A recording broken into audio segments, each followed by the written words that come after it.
নমস্কাৰ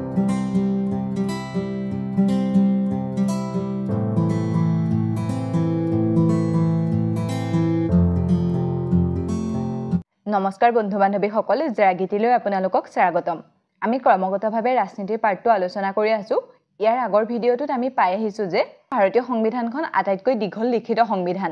ভাৰতীয় সংবিধানখন ৰচনা কৰোঁতে আমাৰ যিসকল লোকে ভাৰতীয় সংবিধানখন লিখিছিলে তেওঁলোকৰ বহুত সাধনা জড়িত হৈ আছে। যেতিয়া ভাৰতলৈ কেবিনেট মিছন আহিছিলে, অৰ্থাৎ তিনিজন লোকৰ এখন সমিতি গঠন কৰি ভাৰতলৈ পঠিওৱা হৈছিলে, তেওঁলোক হৈছে লৰেন্স, গিবছ আৰু আলেকজেণ্ডাৰ। তেওঁলোক অহাৰ পাছত ভাৰতৰ সংবিধান সভা গঠন হৈছিলে। ভাৰতীয় সংবিধান সভাৰ প্ৰথমখন বৈঠক অনুষ্ঠিত হৈছিলে 1946 চনৰ 9 ডিচেম্বৰত আৰু তাৰ পাছৰখন বৈঠক অনুষ্ঠিত হৈছিলে 1946 চনৰ 11 ডিচেম্বৰত। তাতে আমাৰ ভাৰতীয় সংবিধান সভাৰ স্থায়ী সভাপতি নিৰ্বাচন কৰা হৈছিল আৰু ভাৰতীয় সংবিধান সভাৰ স্থায়ী সভাপতি হৈছে ডক্টৰ ৰাজেন্দ্ৰ প্ৰসাদ।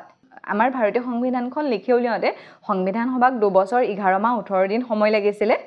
সংবিধানখন 1949 চনৰ 26 নৱেম্বৰত আনুষ্ঠানিকভাৱে প্ৰণয়ন কৰা হৈছিল যদিও এই সংবিধানখন 1950 চনৰ 26 জানুৱাৰীৰ পৰাহে কাৰ্যকৰী কৰা হৈছিলে।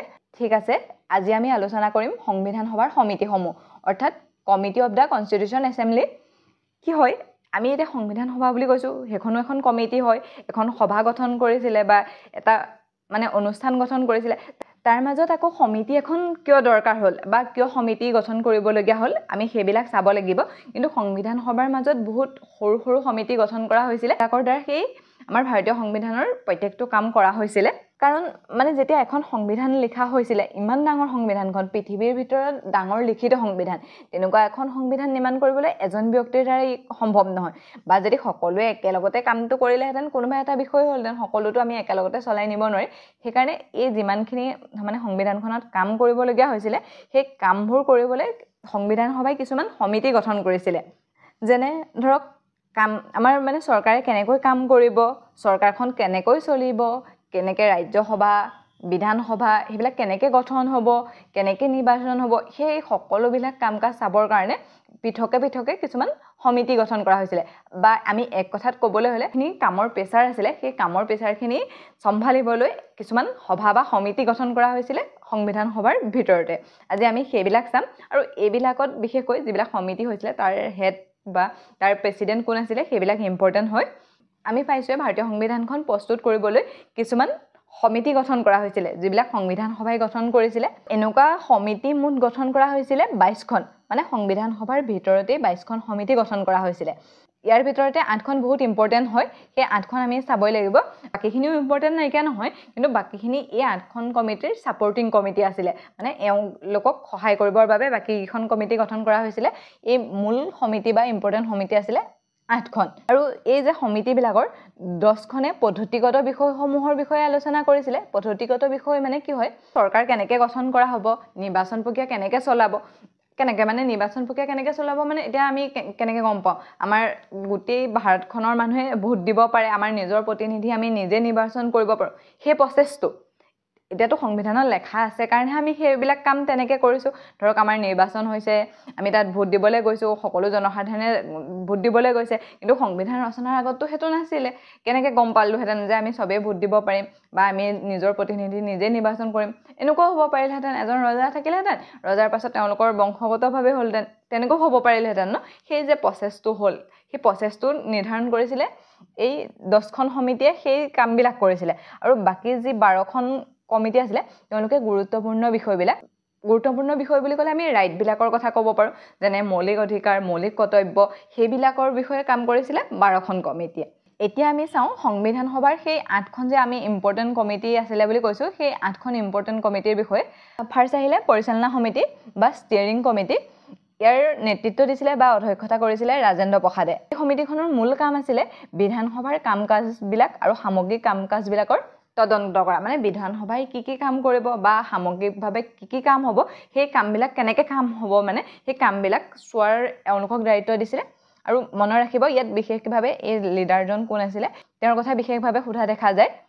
তাৰপাছত আহিলে কেন্দ্ৰীয় ক্ষমতা সমিতি, অৰ্থাৎ ইউনিয়ন পাৱাৰ কমিটি, আৰু ইয়াৰ অধ্যক্ষ বা নেতৃত্ব দিছিলে জৱাহৰলাল নেহৰুৱে।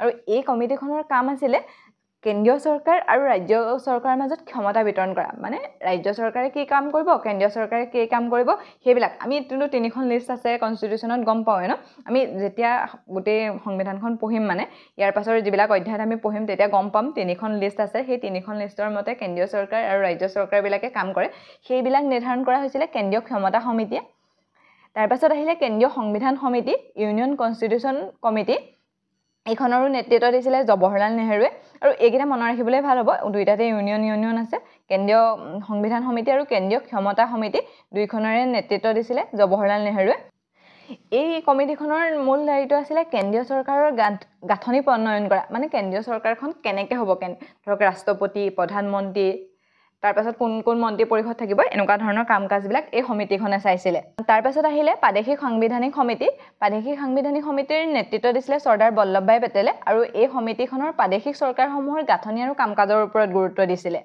মানে এতিয়া আমি বুজি পাইছো ন প্ৰত্যেকখন কমিটিক এটো কাৰণে গঠন কৰা হৈছিলে যে প্ৰত্যেককে বেলেগ বেলেগ এটা বিভাগ চাব ধৰক কোনোবাই যদি বিধানসভা চাইছে কোনোবাই ৰাজ্য চৰকাৰ আৰু কেন্দ্ৰীয় চৰকাৰৰ মাজৰ ক্ষমতা চাইছে বা কোনোবাই কেনেকৈ কামখিনি সুচাৰুৰূপে কৰিব পাৰি সেইবিলাক চাইছে তেতিয়া মানে কামটো কৰিবলৈ সুবিধা হৈছে আমিতো পাই আহিছোঁ সংবিধান সভাত 398 জন মানুহ আছিলে যদি সকলোৱে একেটা বিষয়কে চালেহেঁতেন এফালৰ পৰা কাম কৰিবলৈ চালেহেঁতেন ইমান সহজে কামটো হৈ নুঠিলেহেঁতেন ইমান ডাঙৰ কিতাপখন লিখি উলিয়াওঁতে মাত্ৰ 2 বছৰ 11 মাহ 18 দিন সময় লাগিছে ভাবকচোন সেইকাৰণে সকলোৱে ভাগে ভাগে কামখিনি কৰিলে কাৰণে ইমান সোনকালে সেইটো সম্ভৱ হৈ উঠিলে তাৰ পাছত আহিলে ৰাজ্য সমিতি বা ষ্টেট কমিটি ৰাজ্য সমিতিৰো সভাপতি আছিলে বা অধ্যক্ষতা কৰিছিলে জৱাহৰলাল নেহৰুৱে আমি এতিয়ালৈকে পোৱা 8খন ইম্পৰ্টেণ্টৰ ভিতৰত 3খনতেই জৱাহৰলাল নেহৰু আছে এখন union power committee union constitution committee আৰু ষ্টেট কমিটি এই গোটেইকেইখনতে জৱাহৰলাল নেহৰুৰ অধ্যক্ষতা হৈছিলে এই সমিতিখনৰ মূল উদ্দেশ্যটো আছিলে তেওঁলোকে ৰাজ্য চৰকাৰসমূহৰ লগত আলোচনা কৰি ভাৰতৰ সৈতে বা ভাৰতৰ ইউনিয়নৰ সৈতে সংলগ্ন কৰা বা একত্ৰিত কৰা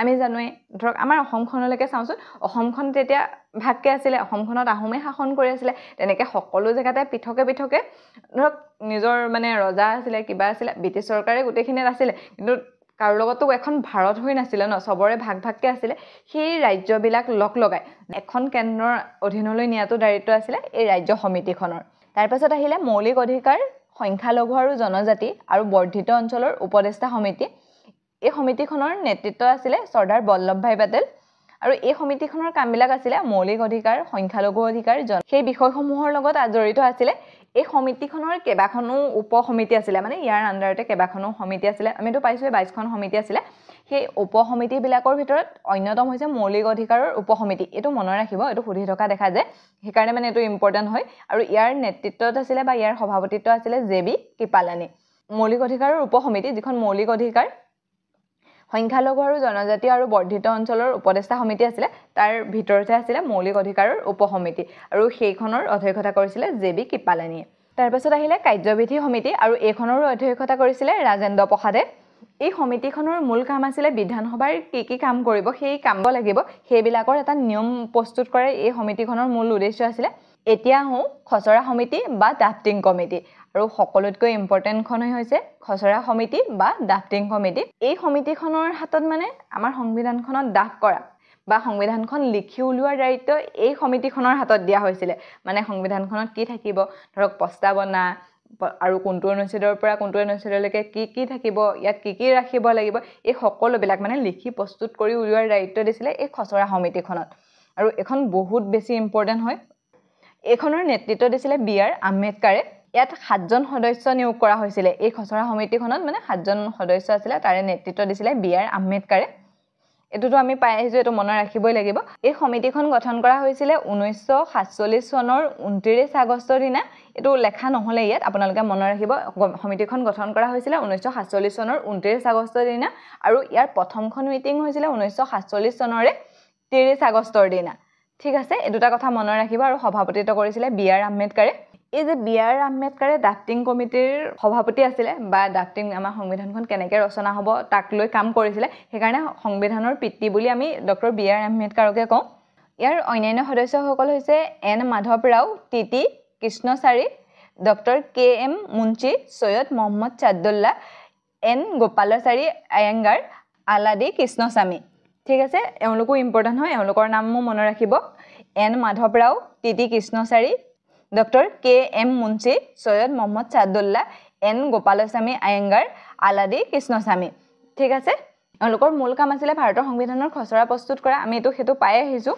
তেওঁলোকে আগষ্টত ফাৰ্ষ্ট মিটিং কৰিলে আৰু তাৰ পাছতেই 1948 চনৰ মানে তাৰ পাছৰ বছৰ 1948 চনৰ ফেব্ৰুৱাৰী মাহত তেওঁলোকে এখন সংবিধানৰ খচৰা বা ড্ৰাফ্ট প্ৰকাশ কৰিছিলে যে আমি এনেকৈ লিখিছোঁ বা আমাৰ মানে সংবিধানখন এনেকুৱা হ'ব, তেনেকুৱা এটা ড্ৰাফ্ট মানে গোটেই কমপ্লিট হৈ যোৱা নাছিলে, এটা নমুনা দিছিলে যে আমি এনেকুৱা কাম কৰিছোঁ বা এনেকুৱা হ'ব বুলি তেওঁলোকে এখন সংবিধানৰ খচৰা প্ৰস্তুত কৰিছিলে। সেইখন দিছিলে 21 ফেব্ৰুৱাৰী 1948 চনত। ইয়াৰ পাছতে কি কৰিছিলে, তেওঁলোকে পুনৰ 8 মাহৰ কাৰণে সেইখন জনসাধাৰণৰ বাবে এৰি দিছিলে। জনসাধাৰণৰ মানে এৰি দিছিলে কি হয়, জনসাধাৰণৰ মতামত ল'ব লাগিব ন। আমাৰ সংবিধানখন, ভাৰতখন স্বাধীন হৈছে, এখন ভাৰত এখন স্বতন্ত্ৰ দেশ হিচাপে হৈছে। সেই দেশখনত মানুহে কি বিচাৰে সেইটোতো দৰকাৰ হ'ব ন। সেইকাৰণে জনসাধাৰণৰ মতামত ল'বৰ কাৰণে 8 মাহৰ কাৰণে এখন জনসাধাৰণৰ মাজলৈ এৰি দিছিলে আৰু জনসাধাৰণে যি কৈছিলে বা তেওঁলোকৰ ফালৰ পৰা বিচাৰ কি আছিলে তাত তেওঁলোকে আলোচনা কৰি মেলি তেওঁলোকে পুনৰ 1949 চনৰ 26 নৱেম্বৰত চূড়ান্তভাৱে সংবিধানখন দিছিলে। 1949 চনৰ 26 নৱেম্বৰত সংবিধানখন পাছ কৰা হৈছিলে, কিন্তু সেইখন কাৰ্যকৰী কৰিছিলে 1950 চনৰ 26 জানুৱাৰীৰ পৰা। আৰু যিদিনাখনেই লিখি হৈছিলে সেইদিনাখনৰ পৰা ইয়াৰ কাৰ্যকৰী কৰা হৈছিলে। যেতিয়া ড্ৰাফটিং সমিতিখন গঠন হ'ল, তেওঁলোকৰ ফাৰ্ষ্ট মিটিংখন হৈছিলে 30 আগষ্ট 1947 চন। তাৰ পাছত তেওঁলোকে এখন খচৰা প্ৰস্তুত কৰি পেলাই জনসাধাৰণৰ কাৰণে দিছিলে। সেইখন দিছিলে 21 ফেব্ৰুৱাৰী 1948 চনত আৰু তাৰ পাছতেই 8 মাহৰ কাৰণে জনসাধাৰণৰ মাজত এৰি দিছিলে আৰু কমপ্লিট কৰি পেলাই মানে 8 মাহৰ পাছত সেইখন যেতিয়া কমপ্লিট হৈছিলে, সেইখন কমপ্লিট হৈছিলে 1949 চনৰ 26 নৱেম্বৰত আৰু সেইদিনাখনৰ পৰা এখন কাৰ্যকৰী কৰা হৈছিলে। আমাৰ সংবিধান সভাৰ বা কনষ্টিটিউশ্যন এছেম্বলিৰ কেইবাখনো আমি বৈঠক হৈছিলে ন, কেইবাখনো অধিৱেশন হৈছিলে। সেইখন 11খন অধিৱেশন অনুষ্ঠিত হৈছিলে। 165 দিন ইয়াৰ মিটিং হৈছিলে। আমি পাইছোঁ ন, এখন সংবিধানখন গঠন হওঁতে 3 বছৰ লাগিছে, 2 বছৰ 11 মাহ 18 দিন সময় লাগিছে আৰু তাৰে মানে 165 দিন তেওঁলোকৰ মিটিং হৈছে, তেওঁলোকৰ মাজত আলোচনা বিলোচনা হৈছে। অধিৱেশন কেইখন হৈছে, 11খন হৈছে আৰু তাৰে মানে সকলোতকৈ বেছি অধিৱেশন হৈছে এই ড্ৰাফটিং সমিতিখনত আৰু সেইখনৰ মানে সময় লৈছিলে 114 দিন। মানে 165 দিন তেওঁলোকে মিটিং কৰিছে, তাৰে 114 দিন কেৱল ড্ৰাফটিং কমিটিৰ মিটিং হৈছে। ঠিক আছে, আজিৰ ইম্পৰ্টেণ্ট কেইটা এবাৰ চাই লওঁ। ভাৰতীয় সংবিধান সভাৰ সমিতি 22খন গঠন কৰা হৈছিলে, তাৰে 8খন সকলোতকৈ ইম্পৰ্টেণ্ট। 10খন সমিতিয়ে পদ্ধতিগত বিষয়সমূহৰ ওপৰত গুৰুত্ব দিছিলে আৰু তাৰে 12খন সমিতিয়ে গুৰুত্বপূৰ্ণ বিষয়বোৰক সামৰি লৈছিলে। তাৰে ইম্পৰ্টেণ্ট সমিতিবিলাকৰ ভিতৰত হৈছে পৰিচালনা সমিতি, ইয়াৰ অধ্যক্ষতা কৰিছিলে ৰাজেন্দ্ৰ প্ৰসাদে। কেন্দ্ৰীয় ক্ষমতা সমিতি, এইখনৰ অধ্যক্ষতা কৰিছিলে জৱাহৰলাল নেহৰুৱে। কেন্দ্ৰীয় সাংবিধানিক সমিতি, এইখনৰ অধ্যক্ষতা কৰিছিলে জৱাহৰলাল নেহৰুৱে। এই দুইখনতে জৱাহৰলাল নেহৰু। তাৰপাছত আহিলে প্ৰাদেশিক সাংবিধানিক সমিতি। প্ৰাদেশিক সাংবিধানিক সমিতিৰ অধ্যক্ষতা কৰিছিলে চৰ্দাৰ বল্লভভাই পেটেলে। ৰাজ্য সমিতিৰো সভাপতি আছিলে জৱাহৰলাল নেহৰুৱে। মৌলিক অধিকাৰ, সংখ্যালঘু আৰু জনজাতীয় আৰু বৰ্ধিত অঞ্চলৰ উপদেষ্টা সমিতি, এইখনৰ অধ্যক্ষতা কৰিছিলে চৰ্দাৰ বল্লভভাই পেটেলে আৰু তাৰ মাজৰে এখন উপসমিতি হৈছে মৌলিক অধিকাৰৰ উপসমিতি, এইখনৰ অধ্যক্ষতা কৰিছিলে JB কৃপালানীয়ে। তাৰপিছত আহিলে কাৰ্যবিধি সমিতি। কাৰ্যবিধি সমিতিৰ অধ্যক্ষতা কৰিছিলে ৰাজেন্দ্ৰ প্ৰসাদে। সকলোতকৈ ইম্পৰ্টেণ্ট হৈছে খচৰা সমিতি বা ড্ৰাফটিং সমিতি, ইয়াৰ নেতৃত্ব দিছিলে BR আম্বেদকাৰে। তাত মুঠ সদস্যৰ সংখ্যা আছিলে 7জন আৰু তেওঁলোকৰ মূল দায়িত্ব আছিলে সংবিধানখনৰ খচৰা প্ৰস্তুত কৰা। বাকী অন্যান্য সদস্যকেইজন হৈছে N Madhav Rao, TT Krishnachari, doctor KM Munshi, Syed Mohammad Saadullah, N Gopalaswami, Alladi Krishnaswami. তেওঁলোকে পোনপ্ৰথমবাৰৰ বাবে খচৰাখন প্ৰকাশ কৰিছিলে 1948 চনৰ ফেব্ৰুৱাৰীৰ 21 তাৰিখে। সংবিধান সভাৰ মুঠ অধিৱেশন হৈছিলে 11খন অধিৱেশন আৰু তাৰে 165 দিনত অনুষ্ঠিত হৈছিলে। তাৰে 114টা দিন কেৱল খচৰা সমিতি বা ড্ৰাফটিং সমিতিৰ বৈঠক অনুষ্ঠিত হৈছিলে। ঠিক আছে, আজিলৈ ইমানতে এৰিছোঁ। অন্য এটা ভিডিঅ'ত লগ পোৱাৰ প্ৰতিশ্ৰুতিৰে।